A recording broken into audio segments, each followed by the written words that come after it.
कौन ब्रह्मा का पिता है, कौन विष्णु की मां, शंकर का दादा कौन है, हमको दे बता।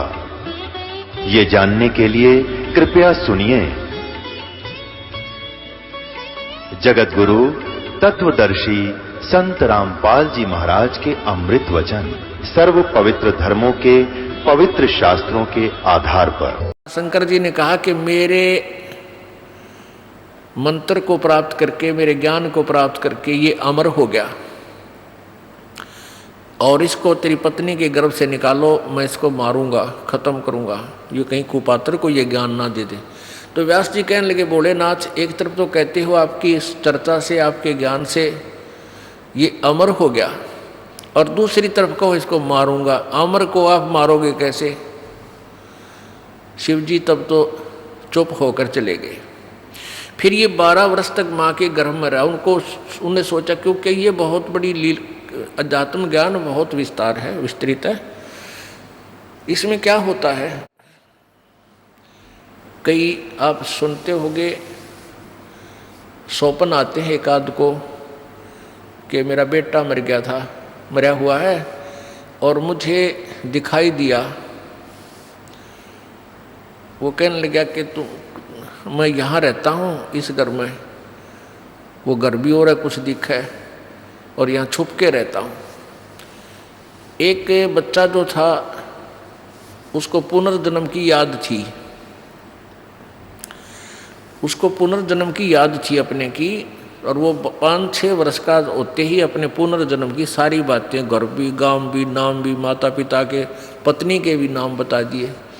वहाँ जाकर उन्होंने वेरीफाई भी किया कि सचमुच ये वही है।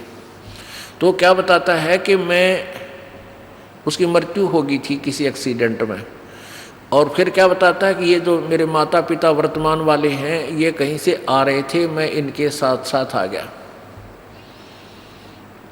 और फिर माँ के पेट में प्रवेश कर गया।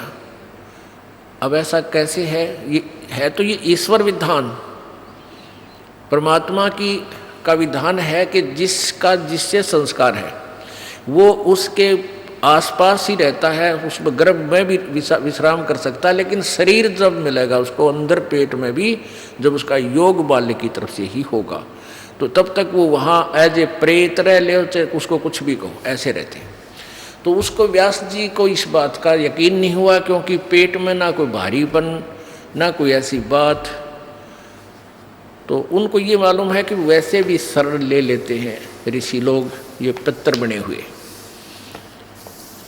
ये भी आध्यात्मिक ज्ञान है, तत्व ज्ञान है। पुण्यात्मा धीरे धीरे समझ आओ, क्योंकि हमने तो अज्ञान ठोक रखा, आज तक कोई सर पैर कोई पता ही नहीं था किसी भी मार्ग का। ये बार बार कंसेप्ट क्लियर क्यों करने पड़ रहे हैं कि हमने अज्ञान घना सुन रखे है, और आपके मन में न्यू ना आ जाए। जो कथा अगर ये दास सीधी सुना दे तो आपके मन में सैकड़ों क्वेश्चन उठेंगे। तो दास चाहता है कि इस क्वेश्चन वाली बीमारी ने गिल खत्म करता चलो, तो दास के द्वारा दिया गया ज्ञान आपके हृदय में शीघ्र समाओगा। अब व्यास की पत्नी को पता नहीं था कि तेरे पेट में गर्भ में कोई बालक भी है कि नहीं है। उनको पता भी ऐसे ऋषि लोग पितर बनकर पितर रूप में भी प्रवेश कर जाते हैं। जो पितर टाइप होते हैं, जो अच्छी आत्माएं मर गई, वो भूत बन गई, वो भी अपने ही परिजनों के अंदर समाये रहते हैं, लेकिन वो परेशान नहीं करते हैं। और जो दुष्ट टाइप मरते हैं वो चंडाल भूत होते हैं, वो प्रवेश करके फिर उनकी दुर्गति रखते हैं कि शराब पीने जी कर शराब पीते हैं, उसका नाश करा देते हैं, कोई कुछ और गलतियां करा देते हैं, कोई और बदमाशी भी करा देते हैं, बहन बेटियों की तरफ भी बकवाद करा देते हैं। तो इस तरह के वो नीच टाइप होते हैं। फिर वो उनका पता कुछ से का तो यहाँ आते हैं जब पता लगता है, क्योंकि यहाँ पितर सारे फिर फ्री होना पड़ेगा, उनको भागना ही पड़ेगा यहाँ से भगवान के दरबार। अब क्या है कि जैसे एक लड़की, एक बेबे नाम ले रही थी अपना परमेश्वर कबीर जी का, और यहाँ से अपने घर गई मिश्री का प्रसाद। एक पड़ोस का बालक आ गया 8-9 वर्ष का, बच्चा ने देव थी, वो भी आ गया, उसको भी दे दिया। अब वो प्रसाद खाते ही लड़का अपने घर चला गया, घर जाते दौरा आके गिर गया। अब वो पड़ोसी शर हो गए, पता नहीं इसने क्या खवा दिया हमारे बालक ताई, अर्तन ने मेरा छोरा मार दिया। अब वह कहने लगी, देखो वैसे तो आप कुछ भी कहो, ये किसी बालक ने मरा तो नहीं, वो फिर ठीक हो गया, लेकिन 2 घंटे के बाद होश में आया। अब उस बहन ने बताया कि मैंने तो यही प्रसाद अपने बालकों को दिया था, यही आप कहते दिया था, इन्हें पूछ लो चाहिए, मेरा कोई उद्देश्य नहीं। फिर उसने आके यहाँ बताया कि महाराज जी ऐसे ऐसे हमने उस लड़का था पड़ोस में, उसने प्रसाद दे दिया, उसको दौरे आ गए और मेरी तो जान न साका कर दिया उन्हें, तो इसलिए हमने मना कर रखा किसी को ये प्रसाद मत दो। क्योंकि वो क्या था कारण कि वो प्रसाद देने से उसमें प्रेत विद्यमान था, उन्हीं का कोई पत्थर था, और वो प्रसाद खाने से परमात्मा की वाणी से उसमें वो चार्ज हो रहा था। प्रसाद उसी को कहते हैं, जैसे भगवान शंकर जी के शिव जी के वचनों से वो गंदा अंडा चार्ज हो गया, वो उसमें फिर दोबारा से चेतनता आएगी, स्वस्थ हो गया। तो इस भगवान के वचनों से, वाणी से आप यहाँ आते हो, आपको कोई बीमारी है छोटी मोटी, तो इन वचनों से, सत्संग से भी राहत मिलनी शुरू हो जाती है, और अंदर बच्चा भी कोई ऐसा गड़बड़ वाला हो तो भी स्वस्थ होना शुरू हो जाता है। ठीक है, हम तो दास हैं, फिर भी हमारी कथा परमात्मा ही की सुना रहे हैं। तो इस तरह ये बहुत लाभ देता है। आप बालक को, डॉक्टर को पता होता है कौन सी मेडिसिन और इसको कहाँ असर कर रही है। तो वो क्या था, मैंने उसको बताया, बेटी उसमें प्रेत था, अरे प्रसाद खान दे उसका लागे लठ, वो छोरे मत निकलना नहीं चाहा था, वो इस तरह बेहोश हो गया, फिर वो छोड़ कर उसने उसमें से निकलना पड़ा, फिर वो लड़का होश में आ गया। तो ऐसी गलती मत करो, तुम बदनाम भी होगे, उनको कोशिश करो फिर समझाने की, नाम दिलाने की अपने मित्रों को, भाई बहनों को, पड़ोसियों को, क्योंकि मालिक के दरबार में फिर ये नहीं रहते। तो कहने का भाव दास का ये है कि ऐसी स्थिति में सुखदेव जी उसके गर्भ में पहुंच गया, और गर्भ धारण चाहे 10 दिन बाद हुआ हो, शरीर तैयार होना शुरू हुआ, फिर वो उसमें प्रवेश कर जाते हैं। शरीर जब बनना शुरू हुआ माता पिता का योग से, तो उसमें फिर वो जो शरीर में अंग कुछ ऐसी भी होता है कि महीने 2 महीने 20 दिन के बाद भी प्रवेश कर जाती हैं, जो आत्माएं सिद्धि युक्त होती हैं, ईश्वरीय शक्ति युक्त होती हैं। जैसे एक बहुत से प्रमाण हैं कि एक ये बताते हैं ना, एक 1000 वर्ष तक जीवित रहा, वो क्या करते थे, भक्ति करते रहते और अपने प्राणों को रोक कर रखते, समाधिस्थ रहते, 10वें द्वार पर श्वास रोक लेते हैं काफ़ी समय तक। तो इस प्रकार उनकी आयु बढ़ जाती है, लेकिन शरीर की नहीं बढ़ती। वो शरीर नष्ट होता दिखा, वो छोड़ दिया। वो क्या, कई कुछ ऐसे कबीले हैं जो जल प्रवाह कर देते हैं, अपनी कोई मृत्यु को प्राप्त हो जाता है बेटा या बेटी, तो वो क्या करते थे ऋषि, कोई युवा शरीर आ रहा होता है ऐसे बहता हुआ, तो उसमें प्रवेश कर जाते हैं। या जैसे कोई उठाकर ले जा रहे हैं, मृत्यु जवान लड़का मर गया, उसको स्वाह करने जा रहे हैं, और वहाँ जाकर के वो सिद्ध पुरुष देख लेता है, अपना शरीर छोड़कर वो घूमता रहता है। युवा लड़का देखा, उसमें प्रवेश कर गया, फिर वो कई कहते हैं भाई वो तो जीवित हो गया, तो वो वहाँ उठकर वापस आ जाते। कुछ एक का वैसे भी संस्कार ऐसे हो जाते हैं कि वो वैसे भी स्वयं भी जीवित हो जाते। तो ऐसे वो ऋषि लोग क्या करते थे, उस युवा शरीर में प्रवेश करके अपने फिर साधन करने के लिए निकल जाते थे। ऐसे काफ़ी समय तक ये एक सिद्धि होती है जो दूसरे में प्रवेश कर सकता है। तो इस प्रकार ये आध्यात्मिक ज्ञान आपने समझना है। अब सुखदेव ऋषि 12 वर्ष का हो गया, माँ के गर्भ 12 वर्ष तक बाहर नहीं आया।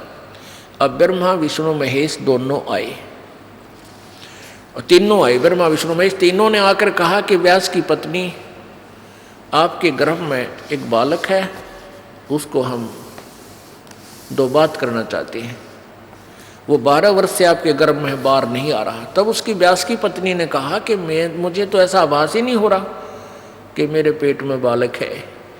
तब व्यास उसने शंकर भगवान ने कहा कि मैं उस दिन आया था, ये उसी दिन के बाद कुछ दिन के उपरांत इसने तेरे पेट में शरीर धारण कर लिया है। तब उन्होंने वार्ता की सुखदेव से। ब्रह्मा विष्णु महेश ने कहा कि सुखदेव बाहर आजा महात्मा भक्त,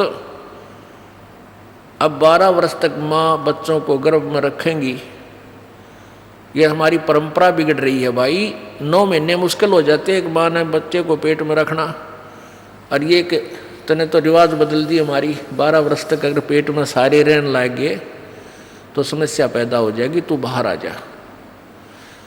अब सुखदेव ऋषि बोला कि भगवान आप बाहर आते ही आप हमें अचेत कर देते हो, फिर हमें कुछ भी शुद्ध नहीं रहती।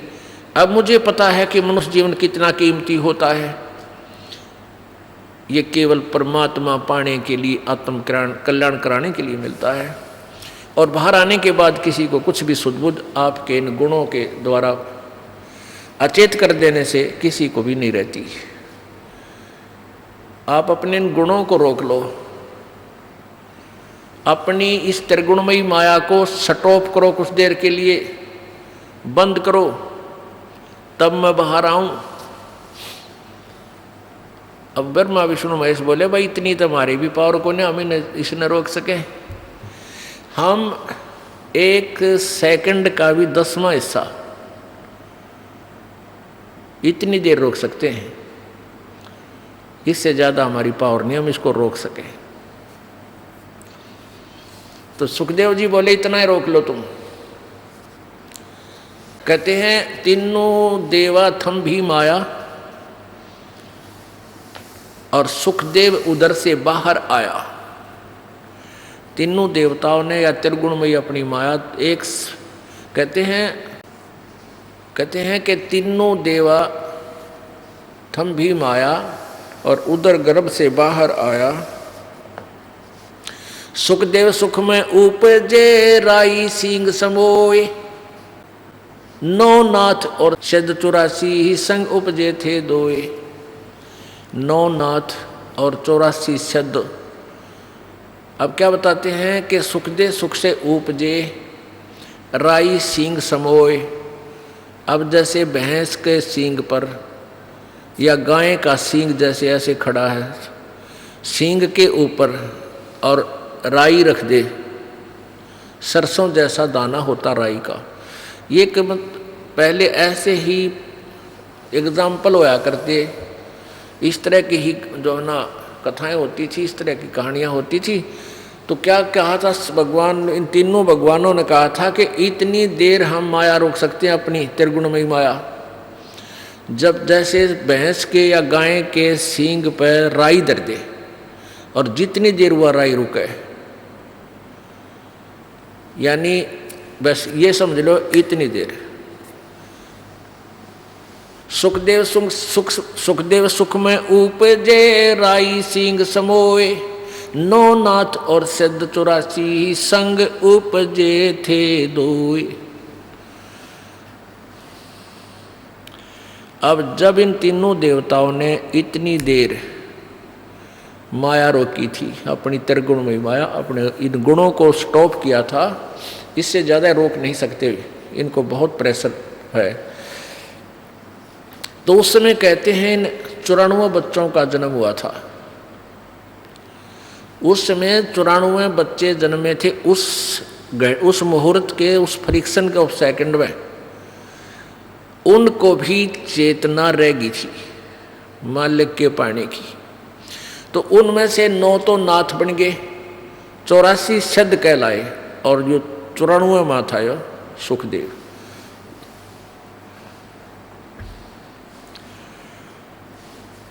तो सुखदेव जी बाहर आए, उठकर अपनी कमर पर अपनी और नालियों की नो टांग के गेर के कंधे पर स्पीड खींच दी, चल पड़े। अब पुत्र के बारे में, पुत्र का मोह और पुत्र प्राप्ति बड़े सौभाग्य से मानी जाती है, जैसा कि इन लोक वेद वाले ने सबके घर ये इंजेक्शन ला रखा है और सभी पुत्र की इंतज़ार करते थे। तो 12 वर्ष बाट देखी, मतलब 12 वर्ष के बाद पुत्र आने वाला है। इस खुशी में व्यास जी फूला नहीं समावे, मेरा बेटा होगा, मेरा बेटा होगा। बेटा होया और बेटा उठ कर चल पड़ा। तो व्यास ने कहा, अरे पुत्र, ए पुत्र, अरे एक बार शकलता दिखा दे निकम्मे, तू चाल पड़ा, तेरे लिए मैं 12 कितने दिनों से भटक रहा था, मैं हमारा पुत्र नहीं हुआ, क्या कोई बालक नहीं हो रहा था। तब पीछे से ही कहता है वो सुखदेव, एक लेवा एक देवा दूतम, कोई किसे का पिता नहीं पूतम, ऋण संबंध जुड़ा एक ठाठा, अंश में सब 12 बाटा।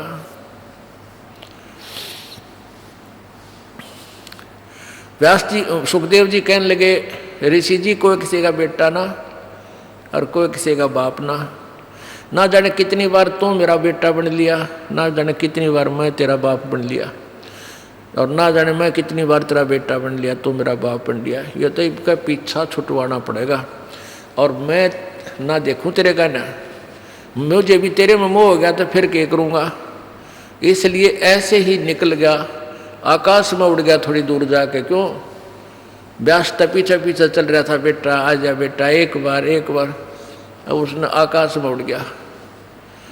आगे जाके फिर अपनी आप और नाल काट के पत्ते पुत्ते बांध के, पहले तो बालक थे 10-12 वर्ष के, वहीं अड्डे जाया करते थे, तो उसने फिर अपनी साधना शुरू की। उस साधना से पिछले जन्म की बैटरी चार्ज से स्वर्ग में पहुंच जाता था सुखदेव ऋषि।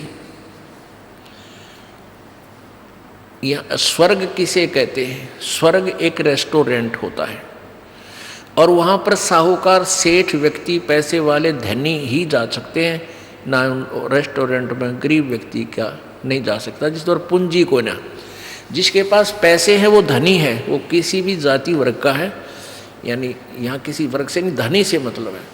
तो जैसे यहाँ राम नाम के यानी सिद्धि भक्ति पुनों के जो धनी हैं वो स्वर्ग जाते हैं, और स्वर्ग के अंदर अपने पुनों को अक्षीण करके फिर वापस आ जाते हैं। स्वर्ग एक रेस्टोरेंट समझ लो, एक होटल समझो।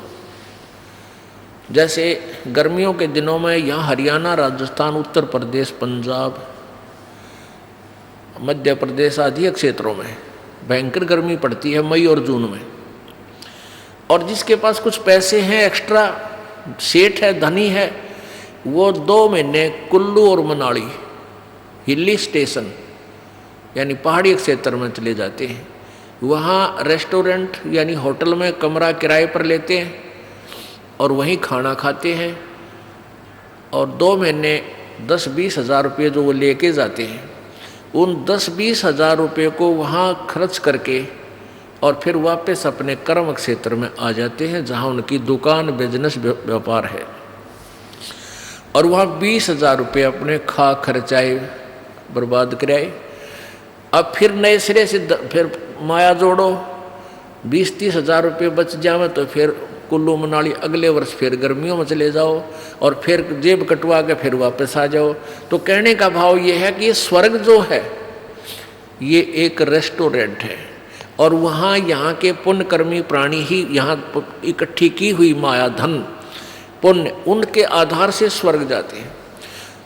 तो ये स्वर्ग पर जैसे प्रत्येक शहरों में रेस्टोरेंट होते हैं, होटल होते हैं, तो एक तो कॉमन स्वर्ग है जिसका राजा इंद्र है, और प्रत्येक भगवान, जैसे भगवान ब्रह्मा, भगवान विष्णु, भगवान शिव जी की अलग से राजधानियां हैं, वहाँ पर भी एक स्वर्ग है।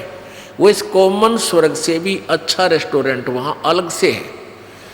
सब जगह ऐसा उन्होंने अलग से अपना, जो इनके जैसे विष्णु जी के उपासक हैं वो विष्णु लोक में चले जाते हैं, वहाँ उनका रेस्टोरेंट बना रखा, खाओ खर्चो मौज, यहाँ करो मौज। और फिर ऐसे विष्णु के उपासक विष्णु लोक में चले जाते हैं उनकी राजधानी में, तो वहाँ भी रेस्टोरेंट यानी स्वर्ग है। जो ब्रह्मा जी के उपासक ब्रह्मा के लोक में, देवी के उपासक देवी के उस रेस्टोरेंट में स्वर्ग में चले जाते हैं, देवी धाम पर बने हुए उस रेस्टोरेंट यानी स्वर्ग में। तो ये सुखदेव ऋषि स्वर्ग में जाता था, सहशरीर चला जाता था, और वहाँ के व्यक्ति, वहाँ के जितने भी देव पुरुष थे वो उनकी बड़ा सत्कार करते थे, आदर करते थे कि भी बड़ा सिद्धि वाला व्यक्ति है, ऐसे इसे कलयुग में ना ऐसे समय में और उड़कर आ जाता है। एक दिन वो विष्णु जी के लोक में चला गया। कौन? सुखदेव। उसकी पिछले पनों की बैटरी चार्ज थी, पिछले पनों से उसके शरीर में वो सिद्धि शक्ति थी। एक सिद्धि आकाश से उड़ जाई, एक सिद्धि जल पैर न लाई, एक सिद्धि कुछ खावन पीवे, एक सिद्धि जो बहु जुग जीवे। इस तरह ये 24 सिद्धियां हैं। उनमें से एक आकाश में उड़ जाने वाली सिद्धि सुखदेव को प्राप्त हुई और हल्दी की गांठ से पंसारी बन गया, महर्षि सिद्ध बन गया। अब वो विष्णु लोक में पहुंच गया, जो कारण अला अला वो वहां पहुंच गया। अब जो ही विष्णु लोक में वो पहुंचा तो वहां स्वर्ग में पहुंचा, उस रेस्टोरेंट यानी रेस्ट हाउस में, वो VIP रेस्ट हाउस। वहां जाकर उसने पहरेदारों से, नौकरों से, पार्षदों से कहा कि मैं पृथ्वी लोक से आया हूं, सुखदेव ऋषि मेरा नाम है और मैं स्वर्ग में जाना चाहता हूं। अब उनने वहां जो गेट कीपर थे, सेवादार थे, पहरेदार, पौलिया बोलते हैं, यानी जो डोडी में जो बैठे रहते हैं, उनसे जाकर कहा तो वो कहने लगे जी ठीक है आओ ऋषि जी, आपके गुरुजी कौन है। अब वहां जाकर पता चल रहा है इनको, जैसे अगर मान ले को डुप्लीकेट गुरुजी भी होगा किसी का, उसको वापस भेज दिया जाएगा, और गुरु नहीं है तो भी। तो उसने वहां पूछा कि तुम्हारा आप जी का गुरुजी कौन है, फिर वो रजिस्टर में मिलाओगे वो मान्यता प्राप्त है कि नहीं है। सुखदेव ऋषि कहने लगा मेरा कोई गुरु नहीं है। पार्षद बोले ऋषि जी फिर आपको अंदर जाना अलाउड नहीं है। अब सुखदेव ऋषि कहने लगा क्यों भाई, ऐसी कौन सी बात है, गुरुजी बनाना क्या आवश्यक है, जब मैं बगैर गुरु बनाए ही यहाँ आ गया हूँ, गुरु बनाए हुए भी यहाँ आते हैं। तो वो बोले जी हमने तो इस बात का पता नहीं क्यों आवश्यक है क्यों नहीं, पर आदेश भगवान विष्णु जी का है कि जिसका गुरु नहीं है वो स्वर्ग में प्रवेश नहीं कर सकता, इस रेस्ट हाउस में नहीं जा सकता। सुखदेव बोला भाई मैं भी ये बैठ गया यहाँ पर और कह दो भगवान ने मैं स्वर्ग में जाऊँगा, नहीं मेरी बात कराओ, तुम अपने घर से बना रखी तुमने ये बातें, या मेरी बात कराओ भगवान से। वो जो पहले वो नौकर थे, सेवक थे, दास थे, वो गए भगवान के पास के प्रभु एक सुखदेव नाम के ऋषि आए हैं पृथ्वी लोक से, उनका कोई गुरु नहीं है और वो अंदर जाने की जिद कर रहे हैं, हठ कर रहे हैं। हमने आपका आदेश भी सुना दिया पर वो मान नहीं रहे हैं, वहीं बैठे हैं। तो विष्णु जी ने कहा यहाँ लाओ बुला के। अब जो बुलाकर ले गए ऋषि जी को, अब देखो पुण्यात्मा सुखदेव ने सोचा तो नहीं था कि भगवान मैंने शाबाशी देंगे, अगर वाह बेटा वाह कमाल कर दिया ऋषि जी, तने तो बड़ी कमाई करी, बड़ा उत्तम बच्चा है तू, तो बड़ा खुश होंगे और सीने से लगाएंगे, बहुत अच्छी आत्मा है, सतगुण युक्त भगवान है। अब जब वो सामने खड़ा हुआ सुखदेव ऋषि तो भगवान विष्णु ने कहा भी यहाँ किस लिए आया ऋषि जी, कारण बता यहाँ आने का। जब चेहरे पर वह रौनक ना देखी भगवान का, वह आधा फ्यूज तो उड़े हो लिया, बात तो बिगड़ गई। कहने लगा भगवान मैं रेस्ट इस स्वर्ग में इंटर करना चाहूँ था, आपके पार्षद ना करने देते। भगवान ने पूछा अपने नौकरों से भाई क्यों नहीं जाने देते ऋषि जी को, क्या कारण है। पार्षदों ने बताया, उन सेवादारों ने बताया कि भगवान इन गुरु को नहीं बना रखा, ये विदाउट गुरु है, निगुरे हैं ये। तब भगवान विष्णु बोला अरे सुखदेव तेरी मति मारी गई, तेने कोई गुरु नहीं बना रखा। अगर नहीं भगवान कि जाओ और गुरु धारण करो और फिर यहाँ आओ बेटा, क्यों नहीं रष्ट तुझे स्वर्ग में रखेंगे, बगैर गुरु के यहाँ आ नहीं सकता, ये नियम है भगवान, अध्यात्म नियम है। अब सुखदेव कहता है कि भगवान उस पृथ्वी लोक पर मेरे तुलना में मेरे बराबर कोई संत ऋषि नहीं है, मैं किससे को गुरु बनाऊं। अब विष्णु जी बोले भाई यह भी तेरी कमजोरी है, यह भी कमजोरी है तेरे अंदर, यह भी एक निकम्मापन बोल रहा है जब तू अपने आप को इतना महान बना बैठा। एक बुढ़ा एक डॉक्टर के पास गया, अब अस्थि पिंजर सा रह रहा, बूढ़ा कति कमजोर, हड्डी चाम सूख गया, मांस सूख रहा। डॉक्टर से कहने लगा, डॉक्टर जी मैं जब खड़ा होता हूँ मुझे चक्कर आवे हैं, चक्कर से आते हैं। अब डॉक्टर ने देख लिया अस्थि पिंजर रह बुढ़ड़ा ने बोला, बाबा जी तेरा कमजोरी है, यानी शारीरिक वीकनेस है, यानी आपका शारीरिक कमजोरी है, ताकत कोई ना रही, बुढ़ापा आ गया। कहने लगा मेरी पिंडियां में दर्द हुआ है, पिंडी भड़के हैं, यानी पिंडलियों में पीड़ा रहती है। डॉक्टर बोला कमजोरी है। ने बोला कड़ दुख है डॉक्टर जी, कमर में दर्द रहता है। डॉक्टर बोला कमजोरी है। और बूढ़ा छोम आ गया, गुस्सा हो गया। ने बोला तू डॉक्टर है गम चक्कर है, एक के बाद जाना है कमजोरी है कमजोरी है, और भी क्यों मतलब लाल हो गया। डॉक्टर बोला बाबा यह भी कमजोरी है, क्योंकि कमजोर आदमी ने गुस्सा गणा है, जिसमें शारीरिक बल नहीं होता उसमें क्रोध भी गणा उसे, तो यह भी एक कमजोरी है तेरी के लक्षण है। तो उस समय भगवान शिव विष्णु ने कहा कि यह भी तेरी कमजोरी है सुखदेव, जो तू अपने आप को एक मान मान रहा है। अरे महान तो एक का है संसार में, वो परम पिता, और दूसरा अपने आप को इतना अंडी मान है, वो निकम्मा आदमी है, घोर निकम्मा, और निकल जाए यहाँ से। और कहा अब जाके राजा जनक को गुरु बना, राजा जनक से उपदेश ले, वो आज के वक्त में मेरे सत्र का और स्वर्ग सत्र का वो मान्यता प्राप्त गुरु है। अब वहां से तो मुंह लटका कर चल पड़ा। अब आ गया उस इंद्र वाले स्वर्ग में, कॉमन स्वर्ग में। अब वहां जब वो पहले आता था तो चेहरा न्यारा खिला हुआ होता था, उस दिन गया तो मुंह लटका हुआ था। अब वहां बैठे देवताओं ने पूछा कि आओ महात्मा जी, महर्षि जी, आज किस टेंशन में हो आप, क्या चिंता है आपको। अब सुखदेव ऋषि कहने लगा भाई महापुरुषों चिंता का तो कमी है ना रही चिंता की। तो मैं ऐसे ऐसे विष्णु जी के पास गया था भगवान के लोक में, और वहाँ मुझे स्वर्ग में रहने से मना कर दिया, भगवान विष्णु जी ने भी मना कर दिया। लेकिन वो देवता कहने लगे, दूसरे जो वहाँ स्वर्ग में के वासी थे, कहने लगे सुखदेव सच्ची बात बता, तूने के गुस्ताखी कर रखी है। भगवान विष्णु वो तो बड़े खुश होते हैं, देवताओं को सीने से लगाते हैं, ऋषियों को भक्तों को सबको प्यार देते हैं। तो अपनी नालायकी बता के गलती करे, गड़बड़ कहाँ है। तो भगवान ने क्यों मना किया आपको वहाँ रहने से। तब सुखदेव ऋषि कहता है कि भाई मैंने गुरु ना बना रखे, मैंने गुरु धारण नहीं कर रखा। तो वहाँ जितने भी कागभूषण या दूसरे ऋषि थे, नारद जी या दूसरे संत देवता बैठे थे, कहने लगे ऋषि जी तुमने तो जुल्म कर दिया।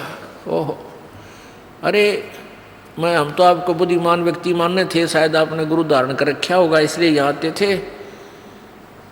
आगे से यहाँ भी आपको हम अच्छी दृष्टि से नहीं देखेंगे अगर आपका गुरु नहीं होगा तो। तब वो कहने लगे भाई आज तो चलो कोई नाम ना ले, वह पिछला पुण्य है, जब तक तो ये बैटरी चार्ज रहेगी, सुख भी रहेगा, घर में भी सुख रहेगा, सारे ठाठ नजर आएंगे। जिस दिन ये पुण्य समाप्त हो जाएंगे और फिर पाप कर्म का जब गिरडा फिरेगा, पापों का जब चक्कर चलेगा, तब भाई 84 लाख योनियों में कितने गधे बने पाओगे। जो ही उन्होंने कहा कि 84 लाख योनियों में अगर गुरु लेकर के पुनः बैटरी चार्ज नहीं की, गुरु से उपदेश नहीं लिया, गुरु नहीं बनाया, तो अगले जन्म में गधे की योनि में भी जा सकते हैं। तो एक आधा सख्त बोलनिया भी होता है, कहने लगे सुखदेव या 2 दिन के सोच ले, तेरी सिद्धि चार्ज हो रही है बैटरी, या खत्म हो जाएगी फिर गधा बनेगा। अब जो ही उन्होंने कहा कि गधा बनेगा तो उसको अपना पिछले जन्म पूर्व जन्म की एक कथा याद आ गई, एक जीवन याद आ गया कि उसमें वो अंधा बना हुआ था, गधा बना हुआ था और गधा भी अंधा। तब सुखदेव ऋषि ने कहा कि ओहो आप बात तो सही कह रहे हो, एक बार मैं गधा की योनि भोग रहा था और अंधा हो गया। मेरे मालिक कुमार ने मुझे त्याग दिया, 2 मारे लठ और कर दिया जंगल की ओर। तो मैं चल पड़ा एक पगडंडी पर, चलता चलता चलता चलता दूर जंगल में चला गया। वहाँ एक थोड़ा सा नाला था, उस नाले में मैं गिरने लगा। मैंने अगले पैर जब जाने लगे, मैंने थोड़ा सा आगे को भागना चाहा, इतने में अगले पैर आगे से जा टिका अगले किनारे पर, पीछा टिक गया पिछले किनारे पर, पुड़ी बन गई मेरी, फिक्स हो गया, नीचे पैर टिके नहीं। तो वहाँ इक्का दुक्का आदमी आवा था, क्योंकि दूर स्थान होने के कारण वो मेरे ऊपर पैर रखे और पार हो जाए, उनने मैं पुड़ी बना दिया, पुल बना दिया। और 1 हफ्ते तक 10 दिन तक मैं भुगत भुगत कर मरा। अब जाऊंगा और मैं तो गुरु धारण करूंगा। अब परमात्मा कबीर परमेश्वर जी के ज्ञान से परिचित होने के बाद आदरणीय गरीबदास साहिब जी क्या कहते हैं, भाई सुखदेव ने 84 भुगती बना पजावे खरवो, तेरी क्या बुनियाद प्राणी तू पेंडा पंथ पकड़वो। सुखदेव ने 84 भुगती बना पजावे खरवो। ओह, कि सुखदेव जैसे ऋषियों ने भी 84 लाख योनियां भोगनी पड़ी। और पजावा होता है जैसे ये कुम्हार मटके बनाए हैं, पकाते हैं, फिर वो ऊंचा होता चला जाता है, तो वहाँ गधे के द्वारा ईंटें भी पकाते हैं, उसमें पजावे में ईंटें पकाते हैं और मटके भी पकाते हैं। तो वो उसकी राख से ऊंचा होता चला जाता है, बहुत ऊंचे पर फिर वो ऊपर ही बनाना शुरू कर देते हैं। और नीचे से गधे के ऊपर थैला डाल के नीचे ते कच्ची ईंट डाल के ऊपर ले जाते हैं, वहाँ जाते पक्की ईंट डाल देते हैं, कच्ची उतारते ही, और उनको नीचे ले आते हैं। यहाँ बताना चाहते हैं कि सुखदेव ने 84 लाख योनियां भोगनी पड़ी जो सत साधना नहीं कर रहे हो तुम। और बिना पजावे खरवो, खर माने गधा, और तेरी क्या बुनियाद पराड़ी तू पेंडा पंथ पकड़वो। आपकी क्या बुनियाद है, आपकी क्या औकात है, आप वो रास्ता पकड़ो, पेंडा माने रास्ता, पंथ। अपने आत्माओं थोड़ा सा सावधानी से सुना करो सत्संग में। ये बात कहने सुन की ना है, ये कर पाड़न की है, ये कोई कथा नहीं, हम कोई कथावाचक नहीं है, हम आपके ये इंजेक्शन ला रहे हैं। और जो इस इंजेक्शन की दवाई ना अंदर नहीं जान दोगे, कान नामक है, इंजेक्शन लगते हैं ये, और तुम कान ठीक नहीं रखोगे, इंजेक्शन की औषधि बाहर गिर जाएगी, वो लाभ के देगी आपको, क्यों दो, यहाँ किस लिए आए, फिर आपको लाभ क्या होगा। ये मानव शरीर सदा नहीं रहेगा, और इस मानव शरीर का उद्देश्य क्या है वो आपको सत्संग से ही पता चलेगा। समाज में तो आपको जितना ज्ञान था वो आपको पता है, केवल रोजी रोटी पेट भरने के धंधे तक ही वो आपको ट्रेनिंग देते हैं। अब इस कथा से आपको हर तरह से शिक्षा मिलेगी। तो क्या फिर सुखदेव ऋषि ने उन ऋषियों से कहा कि महात्माओं बात तो आपकी ठीक है और गुरु भी बनाऊंगा, लेकिन भगवान ने तो एक और समस्या पैदा कर दी। अब वो ऋषि बोले, वो देवता बोले वहाँ के, कहने लगे सुखदेव पहले दत्तन बोलन का बेरा नहीं। अरे भगवान समस्या पैदा करते हैं कभी, और तो उनको समस्या मानता, जो भगवान तुझे कोई वचन बताए होंगे, कोई ज्ञान दिया है, उसको तू समस्या कहता है। अब उसने क्या कहा कि भगवान ने एक समस्या और मेरे सामने खड़ी कर दी। वो देवता बोले क्या खड़ी कर दी भाई, ऋषि जी बताओ। कि भगवान ने कहा है कि राजा जनक से नाम ले, उनको गुरु धारण कर। अब क्या कहता है वो सुखदेव ऋषि, ठीक है अच्छी आत्मा भी थी, सिद्धि भी थी, पिछले पुण्य भी थे, लेकिन शिष्टाचार और अभिमान, शिष्टाचार नहीं था, अभिमान का भरा पड़ा था। और अभिमान इस प्राणी को किसी भी प्रकार का हो, वो भगवान से कोसों दूर रखता है। अभिमान और भगवान का खड़ा एक्सीडेंट है। जिसके अंदर जरा सा भी अहम है, अभिमान है, भगवान निकट नहीं आ सकता। चाहे ठीक है जैसा कर रहा है वो दे देगा तेरे को वैसा ही, लेकिन मालिक नहीं मिलेगा। अब क्या अभिमान था, जनक विदेही राजा भाई, कैसे शीस निवाऊं जाई। राजा जनक गृहस्थी भाई, कैसे शीश निवाऊं जाई।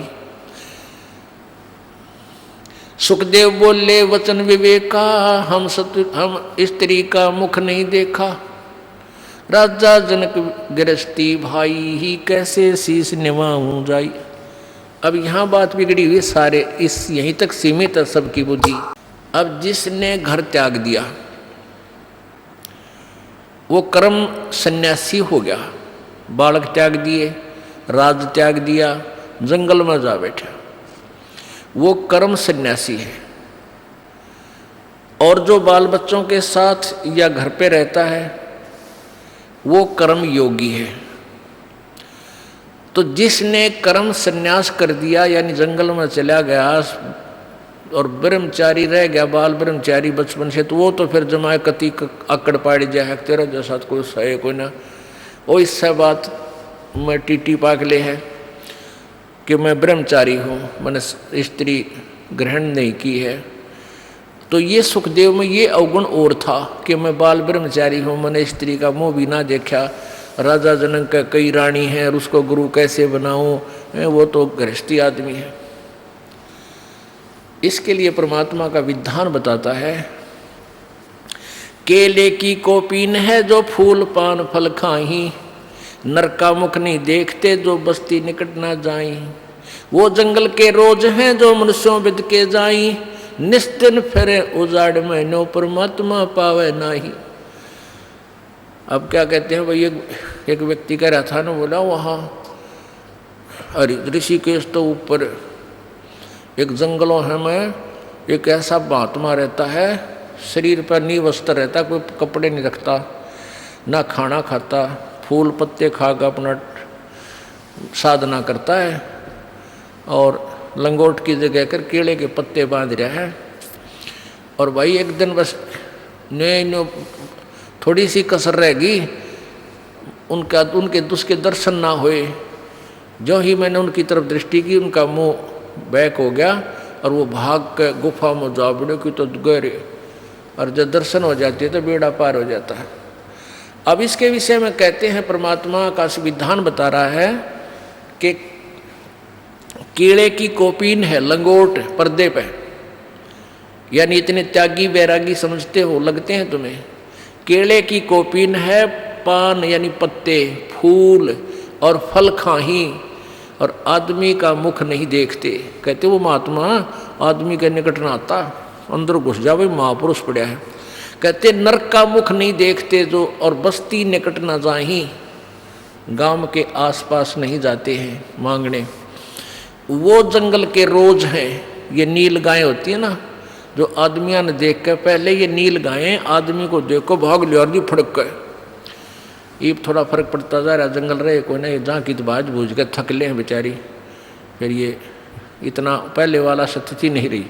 तो पहले ये आदमी दिखते भाग को पूरा लाइन की लाइन बढ़ जाती थी जंगलों में।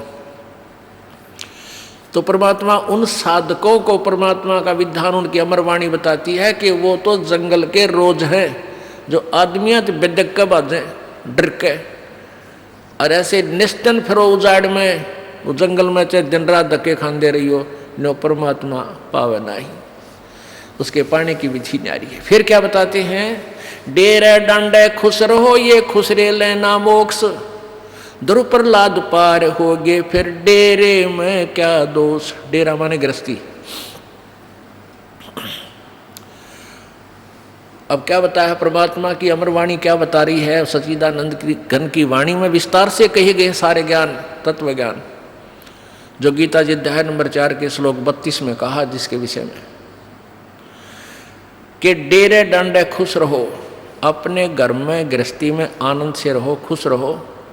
यदि कोई न्यूके है कि बालक शादी ना कराने से ही मोक्ष होगा, उसकी यह अज्ञान सिद्धांत है।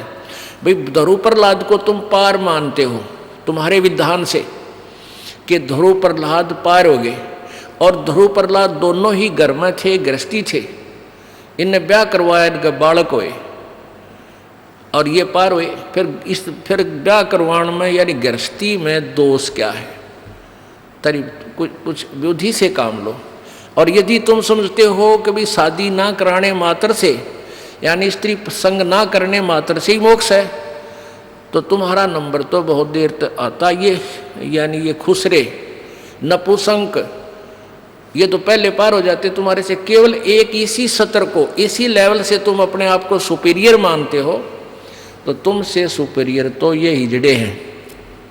बचपन से ही चाहते हुए भी इनमें विकार नहीं हो सकता, और तुम तो कि तक काम बिगाड़ सकते हो। तो कहने का भाव ये परमात्मा का कि परमात्मा की भक्ति से खुसरे करो, और ते ब्रह्मचारी करो, और ते शादीशुदा करो। लेकिन दुराचार बुरा है तो सबका काम बनेगा, लेकिन शास्त्र अनुकूल हो। अब यहाँ समस्या और आ जाती है। गीता जी अध्याय नंबर 3 के प्रारंभ ही 8-9 श्लोकों में स्पष्ट किया है कि एक तो कर्म सन्यासी, एक कर्मयोगी। कर्मयोगी जो बाल बच्चेदार गृहस्थी है, कर्म सन्यासी जिसने घर त्याग दिया, यानी काम छोड़ दिया, अपना बैठ कर केवल हठ योग कर साधना पर लाग रहे। वैसे तो यदि उनकी शास्त्र अनुकूल साधना नहीं है, दोनों ही व्यर्थ हैं, अश्रेयकर, वो श्रेयकर नहीं है, अच्छी नहीं है। और फिर भी यदि शास्त्र अनुकूल साधना भी कर रहे हैं, उनमें भी मान ले उनके अंदर भी ये त्रुटि है कि मान लीजिए जैसे एक गृहस्थी वही साधना कर रहा है शास्त्र अनुकूल, और एक कर्म सन्यासी कर रहा है जंगल में बैठ कर उसी साधना, तो उन दोनों में से भी गृहस्थी फिर भी ठीक है, क्योंकि उसमें अभिमान कोई ना, अभिमान नहीं है तो कोई संत आकर के कभी ना कभी उसको ज्ञान भी दे देगा। और जिसने कर्म संन्यास कर दिया, जंगल में चला गया, बाल ब्रह्मचारी कहता अपने आप को, या वैसे बालक त्याग कर चला गया, उसमें ये सबसे बड़ा अवगुण हो जाता है कि वो मानने को दूसरे की अभिमानी हो जाता है। तो इनसे कहते हैं वो कर्म योगी अच्छे हैं, श्रेष्ठ हैं। श्रेष्ठ क्यों है? क्योंकि उसकी तुलना में, क्योंकि वो मान जाएंगे, भगवान की भक्ति कर लेंगे। एक बार क्या था कि अब कर्म सन्यासी और कर्म योगी की भी करना पड़ेगा, थोड़ा डिस्क्रिप्शन देना पड़ेगा, इसका विवरण सा उदाहरण। पहले ये दास ज़्यादा विस्तृत से नहीं बताता था, नो खोल कर बता भाई, जैसे जिन्हें शादी नहीं करवाई वो कर्म सन्यासी हैं, यानी जो काम छोड़ गए। और फिर कथा आती हैं जैसे राजा जनक भी शादीशुदा था, बाल बच्चेदार था, यो पार हो गया, ध्रुव भी पार हो गया, प्रहलाद भी बाल बच्चेदार था, पार हुआ, गरीबदास जी बाल बच्चेदार थे, पार हुए। और ये ऐसे ऐसे जो शादी नहीं करा रहे थे, ब्रह्मचारी रहते थे, ऐसे करते थे, वो नरक गए। तो यहाँ एक भगत आ रहा है सेवा में राजस्थान से, 8-9 वर्षों से हमारे साथ ही रह रहा है। उसने ये सत्संग सुन लिया, वो केवल अपना उद्देश्य यही लेकर आया हुआ है कि मैं अपना पीछा छुड़वाऊँ। उसका वैसे रामकरण नाम है, हमारे यहाँ रहता है आश्रम में। तो उसने 2-3 बार कुदरती ऐसा सूत बैठ गया, शॉर्टकट में वो बात ऐसी बतानी पड़ गई, तो उसका वहम हो गया कि भाई जो शादी करावे हैं वही पार होंगे, और जो शादी नहीं कराता मैं तो रह गया। फिर तो उसने सोचा तो बात बिगड़ेगी, यानी उसका उद्देश्य जो था परमात्मा पाना चाहिए, चाहे ब्याह करवाना पड़ जाए, मैं ब्याह भी शादी भी करवाऊंगा। तो उसने एक भगत से कहा, बोला मैं तो घर जाऊंगा, और उसकी गर्दन में डिफेक्ट है, ऐसे ऐसे करता है वो हर दिन में, वो कोई या भी रजा है दाता की, भगवान का नहीं गणा लगेगा तो थोड़ा बहुत बड़ा रहता है डिफेक्ट शरीर में। तो उसने मेरे से कहा, जी रामकरण घर जान की कहे। मैंने सोचा भाई किसी बालक ने आपस में कवा सुनी होगी, या कोई अभाव बच्चे को ना होना चाहिए, यहाँ हमारे आया हुआ है रह रहा है। मैंने उसको बुलाकर पूछा, मैं बेटा कोई दुख है, किसी ने कुछ कह दिया तेरे थे? ना जी। मैं और क्या करेगा? बोला ब्याह करवाऊँगा। भाई तेरी नाड़ तो काम करने का तो ना नू तेरी नाड़ करे न कमी कित पंगम पांदे है तो नो। बोला जी मेरा मोक्ष ना हो है, हमने नो सुना है, जो ब्याह करवा उसका मोक्ष होगा। अरे तरह के जो वही है। फिर उसको समझा, बेटा उद्देश्य ब्याह से नहीं है। कर्म सन्यासी वो होता है जो जंगल में चला गया, काम का हाथ और हठियों करके बैठ जाता है। आप तो आश्रम में रहकर भी कर्मयोगी हो, सारा सेवा करते हो। अब वो जूतों की सेवा कर, जोड़ा घर में सेवा करे जूतों वाले में, और सेवा भी करे, जब भी फुर्सत मिलता है अपना बैठ कर भजन करता है। वो क्योंकि ये ज्ञान को इसलिए दास चाहता है हर कंसेप्ट एक बार क्लियर करता चलो, कदे कोई रह जा दूरा, फिर ऐसे कमजोरी रह जा बच्चे में। तो भाव ये नहीं उस होता कि शादी करवाओ या ना करवाओ। जैसे पहले हमने देखा गामा में एक घर में 6-5 लड़के हुआ करते, एक ब्याह जानदार, बाकी सारे बिना ब्याह थे। तो वो भी कर्म योगी थे, वो धंधा करा करते अपना, कोई पाली जा रहा है, कोई आड़ी जा रहा है, कोई कुछ कर रहा है, कोई किस। तो ऐसे था, वो भी कर्म योगी थे, कर्म सन्यासी नहीं थे। तो कहने का भाव ये है कि अब परमात्मा कह रहे हैं, अब सुखदेव को ये अभिमान हो गया कि मैं तो बाल ब्रह्मचारी और राजा जनक गृहस्थी भाई और कैसे शीश निभाऊं जाई। ये अभिमान और है नकलियों में जो घर छोड़ के आंडे हैं, लाल कपड़े पहन के। ये मैं सुना करता, इनके पास जाता था, बैठता, तो एक दूसरे ने कहते थे तू गृहस्थी को अपने पास बैठाता है, यानी उनका आसन होता था। जैसे एक चारपाई पर बैठ गया एक बाबा जी, और उसने को बैठा लिया अपना लाडला सा चेला भी अपने पास, घरवाला अकाजा भाई। दूसरा देख लेना, उसने जाते घेर दे, क्योंकि तूने गृहस्थी को अपने बराबर बैठा लिया। तो संत में और गृहस्थी में क्या अंतर रहा, ये तो वैसे यहाँ तक उलझ पुलझ हो रहे थे।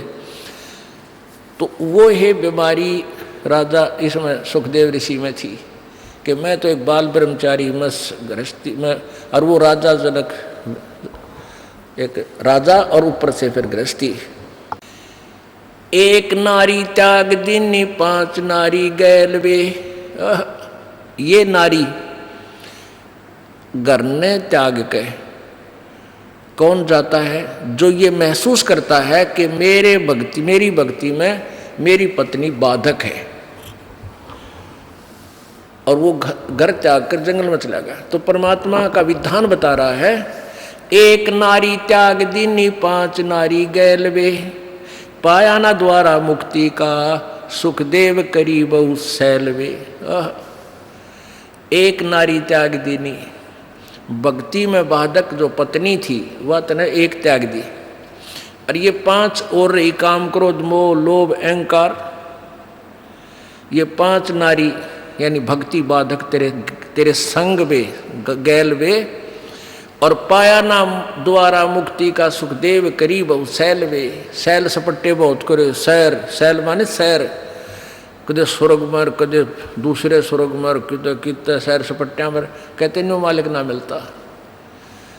वो कैसे मिला, कबीर परमेश्वर कहते हैं, गर्भ योगेश्वर गुरु बिना भाई लग गया हर की सेव, कह कबीर बैकुंठ से फेर दिया सुखदेव।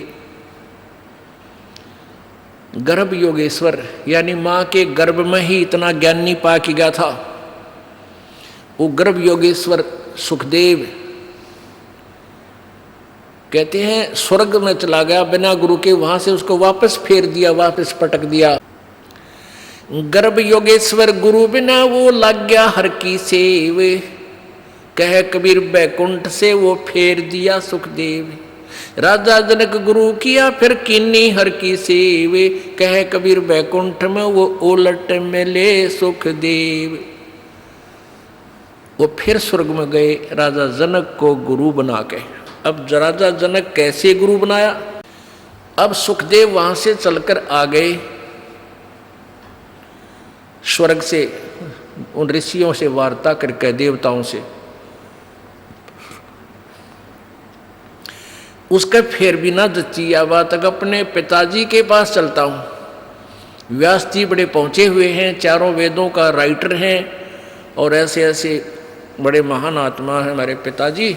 अब उनसे मिलो, देखो गरतांडी पाक के गया था कि मैं बाप का मुँह भी देखूँ कि जब मेरा मुझे ममता हो जा। ये उनकी अपनी लोक वेद था, अपनी सोच थी, अच्छी सोच होते हुए भी डिफेक्टिव थी, क्योंकि वो सुचारू नहीं थी, वो शास्त्र अनुकूल नहीं थी। अभिमान हो गया कि मैंने पिता का मुंह भी नहीं देखा, चल पड़ा, और फिर पिताजी के पास आना पड़ा। सुखदेव के पास आया ना। सुखदेव अपने पिताजी व्यास जी के पास आए और कहा, पिताजी प्रणाम। कहा गया पुत्र, कहा गया पिताजी। बड़ी खुशी हुई, सीने से लगाया, पिता ने प्यार किया, बैठा दिया, भाई घने दिन में आया है बेटा। फिर कहने लगा, पुत्र आज कुछ मायूस से नजर आ रहे हो, टेंशन किस बात की है आपको? अब सुखदेव ने सारी कथा बता दी कि ऐसे ऐसे भगवान विष्णु के लोक में गया था, उन्होंने नहीं मुझे स्वीकार किया और कहा गुरु बनाओ। और गुरु बनाने के लिए भी राजा जनक को कह दिया। अब राजा जनक गृहस्थी, बाल बच्चेदार, मैं कैसे जाऊं? अब देखो, जब उन देवताओं के पास स्वर्ग में सुखदेव ऋषि ने ये प्रश्न किया कि भगवान ने मेरे सामने एक समस्या उत्पन्न कर दी, तो देवता कहने लगे, पता लगा कि समस्या क्या है कि राजा जनक से उपदेश ले। तो अब यही प्रश्न उसने अपने पिताजी से किया कि नाम तो मैं लूँ पिताजी, लेकिन मेरे सामने भगवान ने एक समस्या पैदा कर दी, मेरे सामने एक समस्या उत्पन्न कर दी। तो सुखदेव उस व्यास जी के ये वचन सुनते ही हृदय में पीड़ा हुई कि बालक तो ठीक ना बोलता, यू ऋषि वाले लक्षण इसमें लग नहीं रहे। जो भगवान को यूँ कह समस्या पैदा कर दी, भगवान समस्या पैदा करते ही कभी मन में सोचा ही था। फिर भी अपने रोक कर कहा कि क्या बात होगी पुत्र? कि भगवान ने कहा कि राजा जनक से उपदेश ले ले। राजा जनक तो बाल बच्चेदार, कई रानियां उसके हैं, और मैंने स्त्री का मुंह भी नहीं देखा, मैं बाल ब्रह्मचारी। अब एक गृहस्थी को क्यों कर शीश निभाऊँ, मैं तो मैं ऋषि। अब सुखदेव व्यास बोला, भाई तेरा जन्म किस तो हुआ है? आपसे यानी मेरे पिता और ये हमारी माता जी। फिर हम के हैं भाई, हम गृहस्थी को ना, तो मेरे सामने क्यों शीश निभाया फिर आके? तो भाई लग गया था अच्छा बच्चा, लेकिन सुखदेव तो ने कुछ नहीं करी बेटा। मैं सोचूं था मेरा बेटा मेरा नाम रोशन करेगा और महान बनेगा। जब इतना त्याग किया, मैंने अपने दिल पर पत्थर रखा, पुत्र के मोह में कई दिन तड़पता रहा, आहार भी नहीं किया, फिर भी न सोची चल अपना कल्याण करवा लेगा। तो नरक में जाकर गधा बनेगा, डाला तनिव करके रखा है, अभी तक तूने गुरु नहीं बनाया। और फिर ऊपर से कहता है कि भगवान ने समस्या पैदा करती, भगवान ने तो तेरी करड़ाई टाल दी, और जाके नाम ले ले नालायक, उस महापुरुष के चरणों में गिर जा। भगवान का आदेश और भगवान पाना चाहे और उसके आदेश का पालन नहीं कर रहा, कहाँ ठिकाना तेरा? संत ऋषि साधु किसी सतर के भी क्यों ना हो, वो बोलिया करे सुर में, नो क्या करें डोम की रोएगी तो सुर में रोएगी। तो ये हमारे जो संत साधक ऋषि जो जैसे उन्हें किसी सतर का ज्ञान है, वो बोलिया करें एक सुर में, भाई गुरु तो बढ़ाना ही पड़ेगा। और इतना भी मान, भगवान का आदेश और उसी के पास जाना चाहता है, फिर गुरु ने उसका पालन नहीं करा, डबल डिफेक्ट हो गया तेरे में।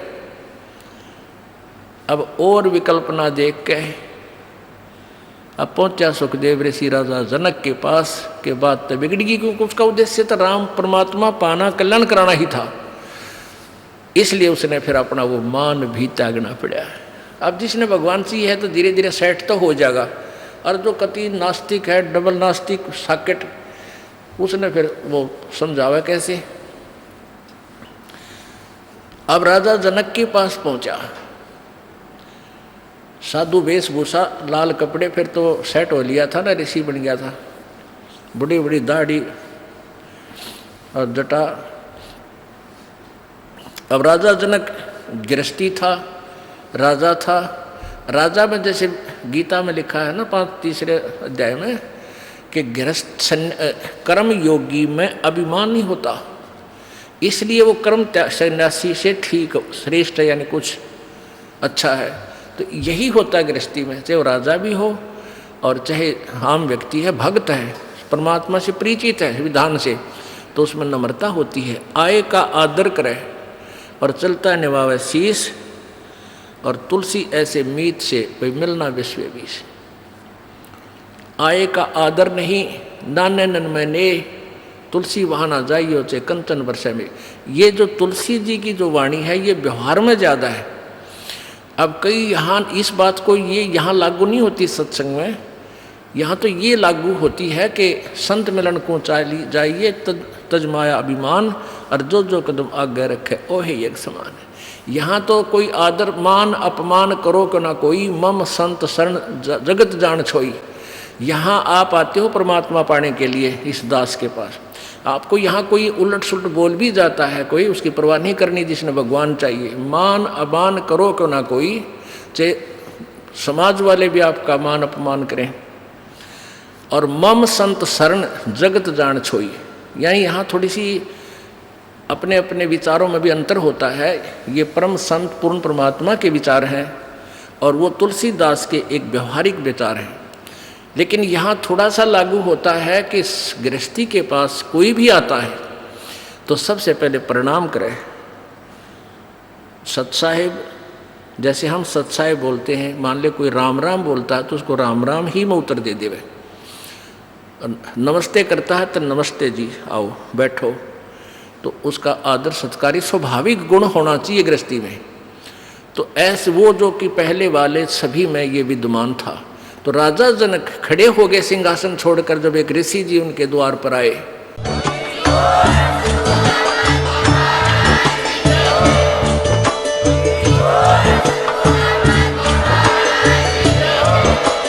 आप सुन रहे थे जगत गुरु तत्वदर्शी संत रामपाल जी महाराज जी के मंगल प्रवचन। अधिक जानकारी के लिए विजिट कीजिए हमारी वेबसाइट www.jagatgururampalji.org। संत रामपाल जी महाराज जी के शुभ आशीर्वाद से पूरे विश्व भर में 500 से भी ज्यादा नाम दीक्षा केंद्र हैं, जिन पर संत रामपाल जी महाराज जी द्वारा ऑनलाइन निशुल्क नाम दीक्षा दी जा रही है। अपने नजदीकी नाम दीक्षा केंद्र का पता करने के लिए संपर्क करें 8222880541।